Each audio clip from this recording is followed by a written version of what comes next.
Samaj party ఆధ్వర్యంలో MCPI CPI నుంచి ఎలిగేటి కళావతి, వేముల రాములు, దూరం మమత, వెంగళ లావణ్య సుమారు 10 మంది బహుజన్ సమాజ్ పార్టీలో ఈరోజు చేరడం జరిగింది.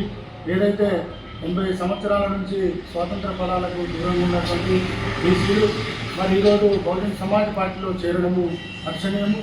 వారికి మరి అమ్ముడుపోని సమాజాన్ని నిర్మిస్తే రానున్న కాలంలో బహుజన్ సమాజ్ పార్టీని బలోపేతం చేసి ఇక్కడ ఉన్నటువంటి సిరిసిల్ల ప్రాంతంలో పార్టీని బలోపేతం చేయడానికి మరి గ్రామము మరి తిరగడం జరుగుతుంది.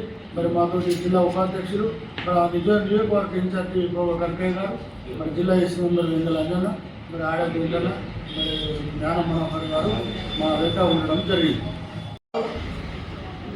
తంగిలపల్లి మండలము నేరల్ల గ్రామంలో మరి బాధిత ఏదైతే తడ్డుకి గురైనటువంటి 8 మంది బాధితులలో గంధం గోపాల్ను వాళ్ళ కుటుంబాన్ని పరామర్శించడం జరిగింది. మరి వారికి 2 బిడ్డలు, 1 కుమారుడు. వారి వైద్యం కోసం లక్షలాది రూపాయలు ఖర్చు చేసిన మరి ఆయన బ్రతకలేదు.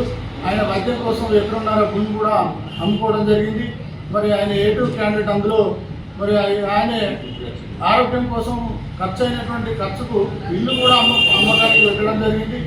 మరి వారి కుటుంబానికి బహుజన్ సమాజ్ పార్టీ నుంచి మరి సిపిఐ ఇక్కడ ఉన్నటువంటి బీఆర్ఎస్ ప్రభుత్వ హయాంలో మరి ఘోరమైన నష్టం జరిగింది. 10 సంవత్సరాల కాలంలో మరి ఏమి న్యాయం జరగలేదు.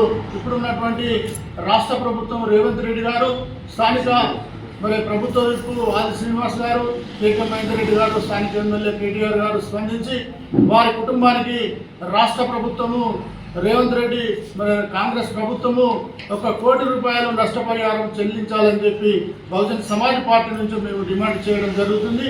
మరి వారి కుటుంబానికి బహుజన్ సమాజ్ పార్టీ జిల్లా కమిటీ, రాష్ట్ర కమిటీ అండగా ఉండి రాష్ట్ర వ్యాప్తంగా వారికి న్యాయం జరిగేంత వరకు పోరాటం చేస్తుందని తెలుపుతున్నాం.